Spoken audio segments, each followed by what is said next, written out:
RRB എല്ലാവർക്കും നമ്മുടെ ചാനലിലേക്ക് സ്വാഗതം. അങ്ങനെ നമ്മൾ എല്ലാവരും കാത്തിരുന്ന നമ്മുടെ ഗ്രൂപ്പ് ഡി നോട്ടിഫിക്കേഷൻ ദാ വന്നു കഴിഞ്ഞു. കുറേ അധികം ഡൗട്ട്സിനും ക്വസ്റ്റ്യൻസിനും ശേഷം 10th ആണോ ITA ആണോ, ഇനി 10th പ്ലസ് ITA ആണോ ക്വാളിഫിക്കേഷൻ വരിക, അങ്ങനെയുള്ള കുറേ ഡൗട്ട്സിനും കൺസേണിനും അപ്പുറം ദാ നമ്മുടെ നോട്ടിഫിക്കേഷൻ വന്നു കഴിഞ്ഞു. അപ്പൊ ഇന്നത്തെ വീഡിയോയിൽ നമ്മൾ ചെയ്യാനായിട്ട് പോകുന്നത് നമ്മുടെ നോട്ടിഫിക്കേഷന്റെ ഡീറ്റെയിൽഡ് അനാലിസിസ് ആണ്. അപ്പൊ നമുക്ക് each and every point session ആയിട്ട് ഡീറ്റെയിൽ ആയിട്ട് നമുക്ക് നോക്കാം. അപ്പോ നിങ്ങൾ കണ്ടിട്ടുണ്ടാവും ലെവൽ 1 പോസ്റ്റുകൾ എന്നാണ്, ഗ്രൂപ്പ് ഡി എന്നല്ല. ലെവൽ 1 പോസ്റ്റിന്റെ നോട്ടിഫിക്കേഷൻ എന്നാണ് നമ്മുടെ RRBയുടെ നോട്ടിഫിക്കേഷനിൽ പറഞ്ഞിരിക്കുന്നത്. RRBയുടെ നോട്ടിഫിക്കേഷനിലായാലും അവരുടെ സൈറ്റിലായാലും എല്ലാം തന്നെ ലെവൽ 1 എന്നാണ് കൊടുത്തിരിക്കുന്നത്. നമ്മൾ പണ്ട് തൊട്ടേ ഗ്രൂപ്പ് ഡി പോസ്റ്റുകൾ എന്ന് പറയുമെങ്കിലും ലെവൽ 1 എന്നാണ് ഇനി മുതൽ ഈ പോസ്റ്റുകൾ അറിയപ്പെടുക. ഓക്കെ, അപ്പൊ ലെവൽ 1ന്റെ നോട്ടിഫിക്കേഷൻ ആണ്. ഇത് രണ്ടും സെയിം ആണ് എന്നുള്ള കാര്യം ആദ്യം തന്നെ നിങ്ങൾ മനസ്സിലാക്കിയേക്കാം. അപ്പൊ ഇതിന്റെ ഡേറ്റ് ഓഫ് പബ്ലിക്കേഷൻ 22/1/2025 ആണ്. ഡേറ്റ് ഓപ്പണിംഗ്, നമ്മുടെ opening date and time of online registration, നമ്മുടെ ഓൺലൈൻ രജിസ്ട്രേഷൻ 23/1/2025 മുതലാണ് എന്ത് ചെയ്യുന്നത്, ഓൺലൈൻ ആപ്ലിക്കേഷൻ പ്രോസസ്സ് സ്റ്റാർട്ട് ചെയ്യുന്നത്.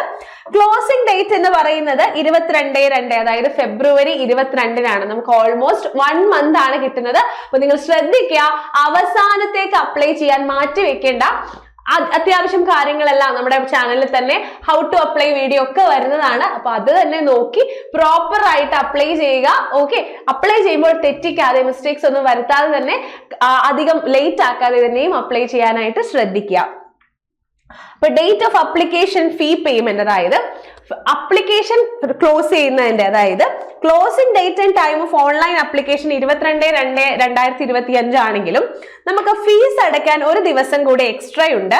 23/2/2025 മുതൽ 24/2/2025 വരെ നമുക്ക് എന്ത് കിട്ടുന്നുണ്ട്, date for application fee payment after closing date. അപ്പൊ ക്ലോസിംഗ് ഡേറ്റിന് ശേഷം നമുക്ക് ഒരു ദിവസം കൂടി എക്സ്ട്രാ കിട്ടുന്നതാണ്. പക്ഷെ നമ്മൾ എന്ത് ചെയ്യാം, അതിനൊന്നും നിൽക്കാതെ നമ്മൾ അപ്ലിക്കേഷൻ ചെയ്യുമ്പോൾ തന്നെ എന്ത് ചെയ്യുക, കംപ്ലീറ്റ് അപ്ലിക്കേഷൻ പ്രോസസ്സ് ഒരുമിച്ച് തന്നെ കംപ്ലീറ്റ് ചെയ്യാനായിട്ട് ശ്രദ്ധിക്കാം. ഇനി പിന്നത്തേക്ക് വെച്ച് അത് മറക്കാനൊന്നും നിൽക്കേണ്ട ആരും. ഓക്കെ, ഇനി നിങ്ങൾ നോക്കുക, date and time for modification window, നമ്മുടെ അപ്ലിക്കേഷന്റെ മോഡിഫിക്കേഷൻ വിൻഡോ 25/2/2025 ഓപ്പൺ ആവുകയും 6/3/2025 ക്ലോസ് ആവുകയുമാണ് ചെയ്യുന്നത്. അപ്പൊ നിങ്ങളുടെ അപ്ലിക്കേഷൻ എന്തെങ്കിലും കറക്ഷൻ ഉണ്ടെങ്കിൽ ഈ ഒരു ഡേറ്റിൽ നിങ്ങൾക്ക് കറക്റ്റ് ചെയ്യാവുന്നതാണ്. അപ്പൊ പ്രോപ്പർ ആയിട്ട് നോക്കി അപ്ലൈ ചെയ്യുക, കറക്ഷൻ ഒന്നും ഇടവരുത്താതിരിക്കുക കേട്ടോ എല്ലാവരും. അപ്പൊ ഡേറ്റ് ഒക്കെ പ്രോപ്പർ ആയി നോക്കി വെക്കുക, അതിനനുസരിച്ച് ആ ടൈം ഫ്രെയിമിന്റെ ഉള്ളിൽ തന്നെ ചെയ്യാനായിട്ട് ശ്രദ്ധിക്കാം. നെക്സ്റ്റ്, നമ്മുടെ പേ ലെവൽ 7th CPC പേ മെട്രിക്സ് ആണ് വരുന്നത്. ഇനീഷ്യൽ പേ 18,000 എന്നാണ് കൊടുത്തിരിക്കുന്നത്. നമുക്ക് അറിയാവുന്നത് പോലെ തന്നെ നമ്മുടെ പേ ലെവൽ ഒക്കെ മാറുകയാണ് അല്ലെ, പേ ലെവൽ ഒക്കെ മാറുകയാണ്. അതുകൊണ്ട് 18,000 ആയിരിക്കില്ല എന്ത് വരുന്നത്, നമ്മുടെ പേ ലെവൽ 18,000 എന്നാണ് ഇവിടെ കൊടുത്തിരിക്കുന്നത് പോലും അതിനേക്കാൾ കൂടുതൽ എമൗണ്ട് നിങ്ങളുടെ കയ്യിൽ കിട്ടുന്നതായിരിക്കും എന്നുള്ള കാര്യം കൂടി ആലോചിക്കുക. 18 മുതൽ 36 വയസ്സ് വരെയാണ് എന്തെന്ന് പറയുന്നത്, 18 വയസ്സ് മുതൽ 36 വയസ്സ് വരെയാണ് നമ്മുടെ ഏജ് കാറ്റഗറി വരുന്നത്. അതായത് 1/1/2025 പ്രകാരം നിങ്ങളുടെ ഏജ് എന്ന് പറയുന്നത് 18 വയസ്സിനും 36 വയസ്സിനും ഇടയിലാണെങ്കിൽ നിങ്ങൾക്ക് എന്ത് ചെയ്യാവുന്നതാണ്, ഈ ഗ്രൂപ്പ് ഡി പോസ്റ്റുകളിലേക്ക് അല്ലെങ്കിൽ ലെവൽ 1 പോസ്റ്റിലേക്ക് അപ്ലൈ ചെയ്യാവുന്നതാണ്. ടോട്ടൽ വേക്കൻസിയുടെ കാര്യം നോക്കുകയാണെങ്കിൽ 32,438 വേക്കൻസി, അതായത് നല്ലൊരു വേക്കൻസി തന്നെയാണ് നമ്മുടെ മുന്നിൽ ഇരിക്കുന്നത് അല്ലെ. അപ്പൊ ഇപ്പൊ ALPയുടെ വേക്കൻസി ഒക്കെ എടുത്ത് നോക്കുകയാണെങ്കിൽ നമുക്കറിയാം അല്ലെ, വേക്കൻസി നല്ല രീതിക്ക് നോട്ടിഫിക്കേഷൻ വന്ന് എക്സാം ആകുമ്പോഴത്തേക്കും നല്ല രീതിയിൽ വേക്കൻസിയിൽ ഇൻക്രീസ് ഉണ്ടായിട്ടുണ്ട്. അതുകൊണ്ട് തന്നെ ഈ 32,438 എന്ന് പറയുന്നത് ഇനീഷ്യലി റെയിൽവേ നമുക്ക് തന്നിട്ടുള്ള ഒരു വേക്കൻസിയാണ്. ഇതിൽ കൂടും എന്നുള്ള കാര്യത്തിൽ യാതൊരു സംശയവും നിങ്ങൾക്ക് വേണ്ട. ഇതിനേക്കാൾ എത്രയോ കൂടുതലായിരിക്കും നമ്മുടെ വേക്കൻസി, അതിൽ നമുക്ക് യാതൊരു ഡൗട്ടിന്റെയും ആവശ്യമേ ഇല്ല. ഓക്കെ, ഇനി നമ്മൾ ഏജ് കാറ്റഗറി ഒന്നും കൂടി നമ്മൾ നോക്കുവാണെങ്കിൽ ലെവൽ 1 പോസ്റ്റിലേക്കുള്ളത് 18 മുതൽ 33 വയസ്സ് വരെ ആയിരുന്നു. അതായത് 1/1/2025 പ്രകാരം 18 വയസ്സിനും 33 വയസ്സിനും ഇടയിലുള്ള ആൾക്കാർക്കാണ് ഇത് ജോലിക്ക് അപ്ലൈ ചെയ്യാനായിട്ട് പറ്റിയിട്ടുണ്ടായിരുന്നത്. പക്ഷേ നമ്മുടെ കോവിഡ് റിലാക്സേഷൻ കാരണം നമുക്ക് 3 വർഷം എന്ത് കിട്ടി, 3 year ഏജ് റിലാക്സേഷൻ കിട്ടുകയും ഇപ്പോൾ 18 വയസ്സ് മുതൽ 36 വയസ്സ് വരെയുള്ള ആൾക്കാർക്ക് എന്ത് ചെയ്യാവുന്നതാണ്, 1/1/2025 പ്രകാരം 18 വയസ്സിനും 36 വയസ്സിനും ഇടയിലുള്ള ആൾക്കാർക്ക് എന്തിന് അപ്ലൈ ചെയ്യാവുന്നതാണ്? നമ്മുടെ ഗ്രൂപ്പ് ഡി പോസ്റ്റുകളിലേക്ക് അപ്ലൈ ചെയ്യാവുന്നതാണ്. കാരണം 3 വർഷം നമുക്ക് കോവിഡ് കാരണം ഒരു ഏജ് റിലാക്സേഷൻ കിട്ടിയിട്ടുണ്ട്. റെയിൽവേ എക്സാമുകളൊക്കെ അങ്ങനെ തന്നെയാണ്. അപ്പോൾ 18 വയസ്സിനും 36 വയസ്സിനും ഇടയിലുള്ള ആൾക്കാർക്കാണ് നമ്മുടെ ഗ്രൂപ്പ് ഡി പോസ്റ്റുകളിലേക്ക് അപ്ലൈ ചെയ്യാനായിട്ട് സാധിക്കുന്നത്. അപ്പോൾ ആ കാര്യം കൂടി ഒന്ന് ഓർത്ത് വെച്ചേക്കുക. ഇനി നമ്മള് പ്രോപ്പർ ആയിട്ട് എല്ലാവരും ഇനി നമ്മുടെ നോട്ടിഫിക്കേഷൻ വീഡിയോ വന്നു കഴിയുമ്പോഴായാലും പേഴ്സണൽ ടെലിഗ്രാം ഗ്രൂപ്പുകളിലായാലും എല്ലാം തന്നെ ചോദിക്കുന്ന കാര്യമാണ്, എന്റെ വയസ്സ് ഇത്രയാണ്, അപ്പൊ എനിക്ക് ഇത് അപ്ലൈ ചെയ്യാൻ പറ്റുമോ? എന്റെ വയസ്സ് ഇത്രയാണ്, ഇതിന് ഈ ടൈം ഫ്രെയിമിനുള്ളിൽ ഞാൻ പെടുമോ എന്നുള്ളത്. അപ്പൊ അത് മനസ്സിലാക്കുന്നതിനായിട്ടാണ് പ്രോപ്പർ ആയിട്ടുള്ള ഡേറ്റ് ഇവിടെ കൊടുത്തിരിക്കുന്നത്. അപ്പൊ നിങ്ങളുടെ ഏജിന്റെ കാര്യം എടുക്കുകയാണെങ്കിൽ ഇപ്പൊ നമ്മൾ ഏത് കാറ്റഗറി ആയിക്കോട്ടെ, ഇപ്പൊ ജനറൽ ആയിക്കോട്ടെ, EWS ആയിക്കോട്ടെ, SC/ST ആയിക്കോtte, OBC non creamy layer ആയിക്കോട്ടെ, ഏത് കാറ്റഗറി ആയിക്കോട്ടെ, നിങ്ങളുടെ ലോവർ ഏജ് ലിമിറ്റ് എന്ന് പറയുന്നത് എത്രയായിരിക്കണം? 1/1/2007 ശേഷം ജനിച്ചിട്ടുള്ളവരാവരുത് നിങ്ങൾ. അതായത് 1/1/2007 മുന്നേ ആയിരിക്കണം നിങ്ങളുടെ ഡേറ്റ് ഓഫ് ബർത്ത് എന്ന് പറയുന്നത്. ഇനി അപ്പർ ഏജ് ലിമിറ്റ് നോക്കുകയാണെങ്കിൽ 2/1/1989 ഇപ്പൊ ജനറൽ കാറ്റഗറി അല്ലെങ്കിൽ unreserved category and EWS category ആണെങ്കിൽ നിങ്ങളുടെ ഡേറ്റ് ഓഫ് ബർത്ത്, നിങ്ങളുടെ upper limit of date of birth എന്ന് പറയുന്നത് എന്താണ്?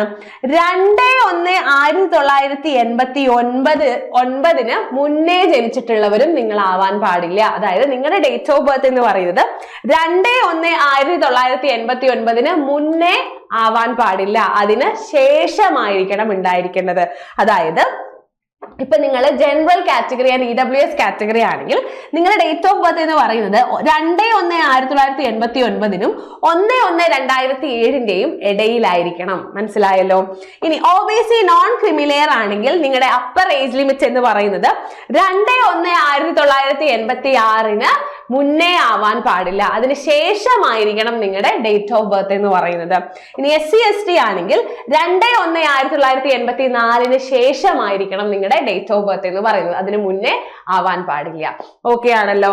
അപ്പൊ ഡേറ്റ് ഓഫ് ബർത്തിന്റെ നമ്മുടെ ഡേറ്റ് ഓഫ് ബർത്തിനെ കുറിച്ചുള്ള കംപ്ലീറ്റ് ഒരു ടൈം ഫ്രെയിം നിങ്ങൾക്ക് മനസ്സിലായിട്ടുണ്ടാവും എന്ന് വിചാരിക്കുന്നു. അപ്പൊ നിങ്ങളുടെ ഡേറ്റ് ഓഫ് ബർത്ത് എടുക്കുക, ഈ ഒരു ഗ്യാപ്പിന്റെ ഇടയിൽ നിങ്ങളുടെ കാറ്റഗറി അനുസരിച്ചിട്ട് ഈ ഒരു ഗ്യാപ്പിന്റെ ഇടയിലാണോ, ഈ ഒരു ടൈം ഫ്രെയിമിന്റെ ഇടയിലാണോ എന്ന് മാത്രം നിങ്ങൾ ചെക്ക് ചെയ്താൽ മതിയാവും.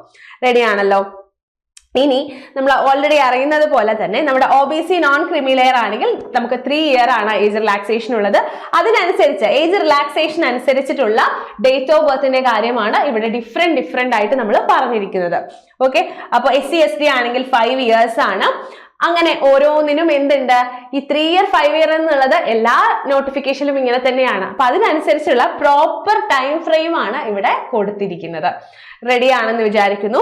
ഇനി എല്ലാവർക്കും കൺഫ്യൂഷൻ ഉണ്ടായിട്ടുള്ള ഒരു കാര്യമാണ് എന്തായിരിക്കും നമ്മുടെ ക്വാളിഫിക്കേഷൻ എന്ന് പറയുന്നത്, അല്ലെ? അപ്പൊ ലെവൽ 1 പോസ്റ്റിലേക്കുള്ള ക്വാളിഫിക്കേഷൻ എന്ന് പറയുന്നത് 10th പാസ് ഓർ ITI ആണ്. 10th പാസ് ഓർ ITI ആണ്. അപ്പൊ 10ാം ക്ലാസ് ആണ് മിനിമം ക്വാളിഫിക്കേഷൻ എന്ന് പറയുന്നത്. ഒന്നുകിൽ 10ാം ക്ലാസ് അല്ലെങ്കിൽ ITI ആണ് വേണ്ടത്, അല്ലെങ്കിൽ NCVT ഗ്രാൻഡ് ചെയ്തിട്ടുള്ള നമ്മുടെ നാഷണൽ അപ്രന്റീസ്ഷിപ്പ് സർട്ടിഫിക്കറ്റ്. ഇതാണ് വളരെ ഇമ്പോർട്ടന്റ് ആയിട്ട് ക്യാരി ചെയ്യേണ്ട എഡ്യൂക്കേഷണൽ ക്വാളിഫിക്കേഷൻ എന്ന് പറയുന്നത്. അപ്പൊ 10ാം ക്ലാസ്സോ ITIയോ ഉള്ള ഏതൊരാൾക്കും എന്ത് ചെയ്യാവുന്നതാണ്? നമ്മുടെ ലെവൽ 1 പോസ്റ്റുകളിലേക്ക് അപ്ലൈ ചെയ്യാവുന്നതാണ് എന്നുള്ള കാര്യം ഓർക്കുക. റെഡി ആണല്ലോ? ഇത് നമ്മൾ പറഞ്ഞ പോലെ തന്നെ assistant SNT, assistant workshop, assistant bridge തുടങ്ങിയ 14 പോസ്റ്റുകളിലേക്കാണ് എന്ത് ചെയ്യുന്നത്? ഈ ഒരു ഗ്രൂപ്പ് ഡി പോസ്റ്റുകൾ വിളിച്ചിരിക്കുന്നത്. അപ്പൊ ഈ പോസ്റ്റുകളെ കുറിച്ചുള്ള പോസ്റ്റ് അനാലിസിസും കാര്യങ്ങളും ഒക്കെ നമുക്ക് വഴിയേ വരുന്ന വീഡിയോകളിൽ ചെയ്യാവുന്നതാണ്. അപ്പൊ ഡീറ്റെയിൽ ആയിട്ട് ഇപ്പൊ ഞാൻ പറയുന്നില്ല. അപ്പോ ഇതിന്റെ നമ്മൾ പറഞ്ഞ പോലെ തന്നെ 18 വയസ്സിനും 36 വയസ്സിനുമാണ് ഏജ് വരുന്നത്. Minimum educational qualification 10th or ITI ആണ് എന്നുള്ള കാര്യം കൃത്യമായിട്ട് ഓർക്കുക. ഇനി എല്ലാവർക്കും ഉള്ള ഡൗട്ട് ആയിരിക്കും ഓൺഗോയിങ് സ്റ്റുഡൻസിന് പറ്റുമോ എന്നുള്ളത്. ഇപ്പൊ കറന്റ് 10ാം ക്ലാസ് പഠിച്ചുകൊണ്ടിരിക്കുകയാണ്, കറന്റ് ITI പഠിച്ചുകൊണ്ടിരിക്കുകയാണ്, നിങ്ങൾക്ക് പറ്റുമോ എന്നുള്ളത് വലിയൊരു നോ ആണ്. ഓൾറെഡി ഓൺഗോയിങ് സ്റ്റുഡന്റ് ആണെങ്കിൽ അവർക്ക് ഈ എക്സാമിന് അപ്ലൈ ചെയ്യാൻ പറ്റുന്നതല്ല. ഇതിന്റെ പ്രധാനപ്പെട്ട ഒരു കാര്യം എന്താണെന്ന് പറഞ്ഞാല് നമുക്ക് എക്സാം അപ്ലൈ ചെയ്യുന്നതിന്റെ ക്ലോസിംഗ് ഡേറ്റ് എന്ന് പറയുന്നത് ഏതാണ്? 22 അല്ലെ? 22/2/2025 ക്ലോസിംഗ് ഡേറ്റ് എന്ന് പറയുന്നത്. സോ ഈ ഡേറ്റ് ആവുമ്പോഴത്തേക്കും നിങ്ങളുടെ ഫൈനൽ സർട്ടിഫിക്കറ്റ് നിങ്ങളുടെ കയ്യിൽ ഉണ്ടായിരിക്കണം. അപ്പൊ ഈ ഡേറ്റ് ആവുമ്പോഴത്തേക്കും ഫൈനൽ സർട്ടിഫിക്കറ്റ് കയ്യിലുള്ള കുട്ടികൾക്ക് മാത്രമാണ് ഈ എക്സാമിന് അപ്ലൈ ചെയ്യാനായിട്ട് സാധിക്കുന്നത്. ഓൾറെഡി നമുക്ക് ചിന്തിച്ചാൽ തന്നെ മനസ്സിലാവുന്ന കാര്യമാണ്. ഒരു ഓൺഗോയിങ് സ്റ്റുഡന്റ് ആണെങ്കിൽ അവർക്ക് എന്തുണ്ടാവില്ല? ഈ ഒരു സർട്ടിഫിക്കറ്റ് 22/2/2025 ആവുമ്പോഴത്തേക്കും അവരുടെ കയ്യിൽ ഉണ്ടാവില്ല. അപ്പൊ ഈ ഡേറ്റ് ആവുമ്പോഴത്തേക്കും ഇഷ്യൂ ചെയ്തിട്ടുള്ള സർട്ടിഫിക്കറ്റ് ക്യാരി ചെയ്തിട്ടുണ്ടാവണം. ഓക്കെ, അപ്പൊ എക്സാം അപ്ലൈ ചെയ്യുന്നതിന്റെ ക്ലോസിംഗ് ഡേറ്റിന് മുന്നേ ഉള്ള, അതായത് 22/2/2025 ആവുമ്പോഴത്തേക്കും ഇഷ്യൂ ചെയ്തിട്ടുള്ള പ്രോപ്പർ എഡ്യൂക്കേഷണൽ ക്വാളിഫിക്കേഷൻ ഉള്ള സർട്ടിഫിക്കറ്റ് നിങ്ങൾക്ക് ഉണ്ടെങ്കിൽ മാത്രമാണ് നിങ്ങൾക്ക് ഈ എക്സാമിന് അപ്ലൈ ചെയ്യാനായിട്ട് സാധിക്കുന്നത്. ക്ലിയർ ആയിട്ടുണ്ടാവുമല്ലോ? ഇത് നമ്മൾ പറഞ്ഞ പോലെ തന്നെ ഈ സോൺ വൈസ് വേക്കൻസി, ഓരോന്നിന്റെയും ഓരോ പോസ്റ്റിലേക്കുമുള്ള വേക്കൻസി കൃത്യമായിട്ട് നമ്മുടെ നോട്ടിഫിക്കേഷനിൽ കൊടുത്തിട്ടുണ്ട്. അത് നിങ്ങൾ നോക്കുക. നമ്മുടെ ചാനലിൽ തന്നെ പോസ്റ്റ് അനാലിസിസ് വീഡിയോസ് എല്ലാം നമ്മൾ ചെയ്യുന്നതാണ് കേട്ടോ. അപ്പൊ അതിനനുസരിച്ച് നോക്കിയിട്ട് നിങ്ങൾക്ക് അപ്ലൈയും ചെയ്യാവുന്നതാണ്. ഇനി റിക്രൂട്ട്മെന്റ് പ്രോസസ്സിലേക്ക് വരുന്ന സമയത്ത് നമുക്ക് ആദ്യം തന്നെ എന്താണുള്ളത്? കമ്പ്യൂട്ടർ ബേസ്ഡ് ടെസ്റ്റ് ആണ്. ഫസ്റ്റ് തന്നെ CBT ആണുള്ളത്, പിന്നീടാണ് ഫിസിക്കൽ എഫിഷ്യൻസി ടെസ്റ്റ് വരുന്നത്, പിന്നീട് നെക്സ്റ്റ് ഡോക്യുമെന്റ് വെരിഫിക്കേഷൻ, പിന്നീട് മെഡിക്കൽ എക്സാമിനേഷൻ. ഇതാണ് കംപ്ലീറ്റ് നമ്മുടെ എക്സാമിന്റെ പ്രൊസീജിയർ, റിക്രൂട്ട്മെന്റ് പ്രൊസീജിയർ എന്ന് പറയുന്നത്. നിങ്ങൾക്ക് എല്ലാവർക്കും അറിയുന്നത് പോലെ തന്നെ നമുക്ക് വളരെ എളുപ്പത്തിൽ പാസ്സാവാൻ പറ്റുന്ന, നമ്മൾ ഒന്ന് കഠിനാധ്വാനം ചെയ്ത് പഠിച്ചാൽ നമുക്ക് എഴുതിയെടുക്കാൻ പറ്റുന്ന എക്സാം തന്നെയാണ് നമ്മുടെ CBT എന്ന് പറയുന്നത്. പിന്നീടാണ് ഫിസിക്കൽ എഫിഷ്യൻസി ടെസ്റ്റ് PET വരുന്നത്. നമ്മൾ ഇപ്പോൾ നിങ്ങൾ മോർ കോൺസെൻട്രേറ്റ് ചെയ്യേണ്ടത് ഫിസിക്കൽ എഫിഷ്യൻസിയിലല്ല, നിങ്ങൾ ഏറ്റവും കൂടുതൽ കോൺസെൻട്രേറ്റ് ചെയ്യേണ്ടത് CBTയിലാണ്, കമ്പ്യൂട്ടർ ബേസ്ഡ് ടെസ്റ്റിലാണ്. കാരണം അത് കഴിഞ്ഞ് നമുക്ക് വീണ്ടും സമയം കിട്ടുന്നതാണ് എന്തിനു വേണ്ടിയിട്ട്? നമ്മുടെ ഫിസിക്കൽ എഫിഷ്യൻസി ടെസ്റ്റിന് വേണ്ടിയിട്ട്. ഓക്കെ, അപ്പോൾ നിങ്ങൾക്ക് നമ്മുടെ CBTയുമായും PETയുമായും ഡോക്യുമെന്റ് വെരിഫിക്കേഷനായും മെഡിക്കൽ എക്സാമിനേഷനുമായും ബന്ധപ്പെട്ടിട്ടുള്ള എല്ലാ വിവരങ്ങളും തന്നെ RRBയുടെ വെബ്സൈറ്റ് വഴിയും SMS ആയും ഇമെയിൽ ആയും ഒക്കെ ലഭിക്കുന്നതാണ്. അതിൻ്റെ ഉള്ളിൽ യാതൊരു ഡൗട്ടിന്റെയും കൺഫ്യൂഷന്റെയും ആവശ്യമില്ല. ഫോൾസ് ഇൻഫർമേഷനെ ഫോളോ ചെയ്യാണ്ടിരിക്കുക കേട്ടോ. പല ചാനലുകളിലും പല ഇൻഫർമേഷൻസ് വരും, അതൊന്നും ഫോളോ ചെയ്തൊന്നും ചെയ്യാണ്ടിരിക്കുക. നിങ്ങൾക്ക് SMS അല്ലെങ്കിൽ മെയിലോ എന്തെങ്കിലും RRBയുടെ ഭാഗത്ത് നിന്നും ലഭിക്കുന്നതാണ്. ഓക്കെ, നമ്മളിനി നമ്മുടെ കമ്പ്യൂട്ടർ ബേസ്ഡ് ടെസ്റ്റിലാണ് മോർ കോൺസെൻട്രേറ്റ് ചെയ്യേണ്ടത് ഞാൻ ഓൾറെഡി പറഞ്ഞു കഴിഞ്ഞു അല്ലെ. അപ്പൊ ഇതിലേക്ക് വരുന്ന സമയത്ത് എക്സാം 90 മിനിറ്റ് ആണ്. Type of number of question, total number of question 100 ആണ്. ഇത് തന്നെ നോക്കിയാൽ കാണാം നമുക്ക് അത്യാവശ്യം ടൈം കിട്ടുന്നുണ്ട്. ഓരോ ക്വസ്റ്റ്യനും പ്രോപ്പർ ആയിട്ട് വായിച്ച് മനസ്സിലാക്കാനും അതിനനുസരിച്ച് കൃത്യമായിട്ടുള്ള ഉത്തരം കൊടുക്കാനും നമുക്ക് കറക്റ്റ് ആയിട്ടുള്ള ടൈം ഉണ്ട്. 100 ക്വസ്റ്റ്യൻ 90 മിനിറ്റ് ആണ്. അപ്പൊ നമുക്ക് എന്തുണ്ട്? പ്രോപ്പർ ടൈം മാനേജ്മെന്റ് ഉണ്ടെങ്കിൽ വളരെ കൃത്യമായി നമുക്ക് അടിച്ചെടുക്കാൻ പറ്റുന്ന എക്സാം ആണ് നമ്മുടെ ഗ്രൂപ്പ് ഡി എന്നുള്ള കാര്യം മനസ്സിലാക്കുക. കാരണം ക്വസ്റ്റ്യൻസും എന്തല്ല, അത്രത്തോളം ടഫ് ലെവലുള്ള ക്വസ്റ്റ്യൻസും അല്ല റെയിൽവേ ചോദിക്കാറുള്ളത്. നമുക്ക് ഒന്ന് നല്ലൊരു പ്രിപ്പറേഷൻ ഉണ്ടെങ്കിൽ വളരെ കൃത്യമായിട്ട് എഴുതിയെടുക്കാൻ പറ്റുന്ന എക്സാം തന്നെയാണ് ഗ്രൂപ്പ് ഡി. ഇവിടെ നോക്കുകയാണെങ്കിൽ ജനറൽ സയൻസ് 25 ക്വസ്റ്റ്യൻസ് ആണ് ഉണ്ടാവുക. ഓരോ ക്വസ്റ്റ്യനും ഓരോ മാർക്കാണ്. നമുക്ക് നെഗറ്റീവ് മാർക്ക് ഉണ്ട്. ഒരു ക്വസ്റ്റ്യൻ റോങ് ആവുകയാണെങ്കിൽ there will be negative marking and 1/3 mark. അതായത് ഈച്ച് റോങ് ആൻസറിന് 1/3 ആണ് മൈനസ് മാർക്ക് വരുന്നത്. ഓരോ ക്വസ്റ്റ്യനും ഓരോ മാർക്കാണ്. ഒരു ക്വസ്റ്റ്യൻ തെറ്റിയാൽ 1/3 മാർക്കാണ് നെഗറ്റീവ് ആവുന്നത്. അപ്പൊ general science 25 മാർക്കിനാണ്, 25 question 25 mark. Maths 25 question 25 mark. General intelligence and reasoning 30 question 30 മാർക്കാണ്. General awareness and current affairs 20 question 20 മാർക്കാണ് വരുന്നത്. ഇവിടെ ജനറൽ സയൻസും ജനറൽ സയൻസ് സെപ്പറേറ്റ് ആയിട്ടാണ് കൊടുത്തിരിക്കുന്നത്. അപ്പൊ ജനറൽ അവയർനെസ് എന്ന് പറയുമ്പോൾ ഹിസ്റ്ററി പൊളിറ്റി ജിയോഗ്രഫി എക്കണോമിക്സ് അങ്ങനെയുള്ള കാര്യങ്ങളായിരിക്കും വരുന്നുണ്ടായിരിക്കാം. പിന്നീട് അതിന്റെ കൂട്ടത്തിൽ കറണ്ട് അഫയേഴ്സും ചോദിക്കുന്നതാണ്. അപ്പൊ നമ്മുടെ ജനറൽ സയൻസും ജനറൽ അവയർനെസ്സും കൂടി 45 മാർക്കിലും ജനറൽ ഇന്റലിജൻസ് ആൻഡ് റീസണിങ്ങും മാത്തമാറ്റിക്സും കൂടി നമ്മുടെ 55 മാർക്കിലുമാണ് ക്വസ്റ്റ്യൻസ് ചോദിക്കുന്നത് എന്നുള്ള കാര്യം മനസ്സിലാക്കാം. അപ്പോ ജനറൽ സയൻസിനായാലും ജനറൽ ഇന്റലിജൻസ് ആൻഡ് റീസണിങ് ആയാലും ഒക്കെ വളരെ ഇമ്പോർട്ടൻസ് ഉള്ള എക്സാം ആണ് നമ്മുടെ ഗ്രൂപ്പ് ഡി പോസ്റ്റുകൾ എന്നുള്ള കാര്യം മനസ്സിലാക്കുക. കാരണം ജനറൽ സയൻസ് സെപ്പറേറ്റ് ആയിട്ട് 25 കൊടുത്തിട്ടുണ്ട്. റീസണിങ്ങിനാണെങ്കിൽ 30 മാർക്കാണ് എന്ത് വരുന്നത്? നമ്മുടെ ടോട്ടൽ നമ്പർ ഓഫ് ക്വസ്റ്റ്യൻ 30 മാർക്കാണ് വരുന്നത് എന്നുള്ള കാര്യം ഓർക്കാം. ഇനി സിലബസ് അനാലിസിസ് ഞാൻ ഇപ്പൊ ചെയ്യുന്നില്ല, കാരണം നമ്മൾ ഓൾറെഡി നമ്മുടെ ബാക്കിയുള്ള എക്സാമുകൾക്കൊക്കെ കാണുന്ന സിലബസ് തന്നെയാണ്. അപ്പൊ സിലബസ് അനാലിസിസും ഏത് ലെവൽ വരെ പഠിക്കണം എന്നുള്ള കാര്യങ്ങളൊക്കെ വെച്ചുകൊണ്ട് നമുക്ക് സെപ്പറേറ്റ് കാര്യങ്ങൾ ഡിസ്കസ് ചെയ്യാം. ഈ വീഡിയോയിൽ നിങ്ങൾക്ക് നോട്ടിഫിക്കേഷൻ വന്ന കാര്യങ്ങളും ഒക്കെയാണ് നമ്മൾ ഡിസ്കസ് ചെയ്യുന്നത്. സോ ലെങ്തി ആക്കുന്നില്ല ഞാൻ ഇപ്പൊ പറഞ്ഞിട്ട്. പിന്നീടാണ് നമ്മുടെ PET ഫിസിക്കൽ എഫിഷ്യൻസി ടെസ്റ്റ് വരുന്നത്. ഫിസിക്കൽ എഫിഷ്യൻസി ടെസ്റ്റിലേക്ക് CBTക്ക് ശേഷം ഏകദേശം നമ്മുടെ ടോട്ടൽ വേക്കൻസിയുടെ 3 ടൈംസ് ആൾക്കാരെയാണ് നമ്മൾ എന്ത് ചെയ്യുന്നത്, നമ്മൾ സെലക്ട് ചെയ്യുന്നത്. അപ്പൊ അത്രയും ആൾക്കാർ എന്ത് ചെയ്യുന്നുണ്ടാവും, ഫിസിക്കൽ എഫിഷ്യൻസി ടെസ്റ്റിലേക്ക് സെലക്ട് ആവുന്നതാണ്. സോ ആദ്യം നമ്മൾ CBTക്ക് പഠിക്കുക, അതിനുശേഷം PETക്ക് നമുക്ക് കുറച്ച് ടൈം കിട്ടുന്നതാണ്. അപ്പൊ നിങ്ങൾ ആദ്യം കോൺസെൻട്രേറ്റ് ചെയ്യേണ്ടത് CBT തന്നെയാണ്. ഓക്കെ, അപ്പൊ നമ്മുടെ PETന്റെ കാര്യം എടുക്കുകയാണെങ്കിൽ മെയിൽ കാൻഡിഡേറ്റ്സിന്റെ കാര്യമാണെങ്കിൽ should be able to lift and carry 35 kg of weight for a distance of 100 meters in 2 minutes. അപ്പോ 35 കിലോ വെയിറ്റ് ആണ് പറഞ്ഞിരിക്കുന്നത്. എത്ര ഡിസ്റ്റൻസ് ആണ് കവർ ചെയ്യേണ്ടത്? 100 meters ആണ് 2 മിനിറ്റിൽ without putting the weight down. അതായത് വെയിറ്റ് താഴെ വെക്കാതെ തന്നെ 35 കിലോഗ്രാം വെയിറ്റ് ആണ് നമ്മൾ ലിഫ്റ്റ് ചെയ്യേണ്ടത്. 100 meters 2 മിനിറ്റിലാണ് കവർ ചെയ്യേണ്ടതെന്നാണ് പറഞ്ഞിരിക്കുന്നത്. Should be able to run distance of 1000 meters in 4 minutes and 15 seconds in 1 chance. അപ്പൊ ഒരു ചാൻസ് ആണ് കിട്ടുക. Should be able to run distance of 1000 meters in 4 minutes and 15 സെക്കൻഡിലാണ് കവർ ചെയ്യേണ്ടത്.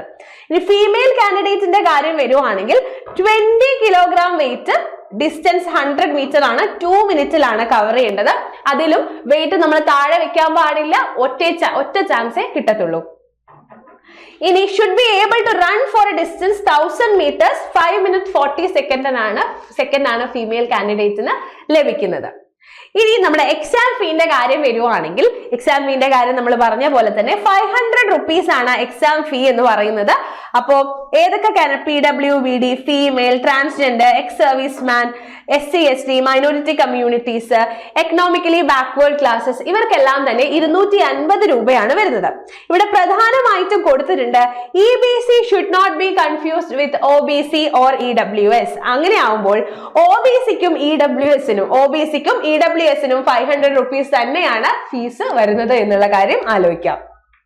ഓക്കെ, അപ്പോ നമ്മൾ പറഞ്ഞിട്ടുണ്ട് ഓൾറെഡി നമ്മുടെ ബാക്കി എല്ലാ കാറ്റഗറിയും. അപ്പൊ OBCക്കും EWSനും 500 തന്നെയാണ് എക്സാം ഫീ എന്ന് പറയുന്നത്. പിന്നീട് നമ്മൾ എക്സാം എഴുതി കഴിയുന്ന സമയത്ത് എന്ത് ലഭിക്കുന്നതാണ്, 400 രൂപ റീഫണ്ട് ആയിട്ട് ലഭിക്കുന്നതാണ് എന്നുള്ള കാര്യം ആലോചിക്കാം.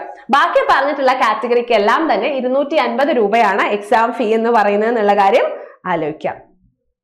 നെക്സ്റ്റ് പിന്നീട് വരുന്നതാണ് PETക്ക് ശേഷം വരുന്നതാണ് ഡോക്യുമെന്റ് വെരിഫിക്കേഷൻ എന്ന് പറയുന്നത്. അത് ശ്രദ്ധിക്കുക. നിങ്ങൾ ഓൾറെഡി പറഞ്ഞ പോലെ തന്നെ നമ്മൾ ഏത് കാറ്റഗറിയിലാണോ അപ്ലൈ ചെയ്തിരിക്കുന്നത് ആ കാറ്റഗറിയുടെ കറക്റ്റ് ആയിട്ടുള്ള ആ കാറ്റഗറി, ഇപ്പൊ OBC ആണെങ്കിൽ ആ സർട്ടിഫിക്കറ്റ്, OBC നോൺ ക്രിമിലെയർ ആണെങ്കിൽ ആ certificate, SC ST, minority community, നിങ്ങൾ ഏത് കാറ്റഗറിയിലാണോ അപ്ലൈ ചെയ്തത് അതിന്റെ സർട്ടിഫിക്കറ്റ്സ്, പിന്നെ പറഞ്ഞിട്ടുള്ള എല്ലാ സർട്ടിഫിക്കറ്റുകളും നമ്മൾ പ്രോപ്പർ ആയിട്ട് എടുത്ത് വെക്കേണ്ടതാണ്.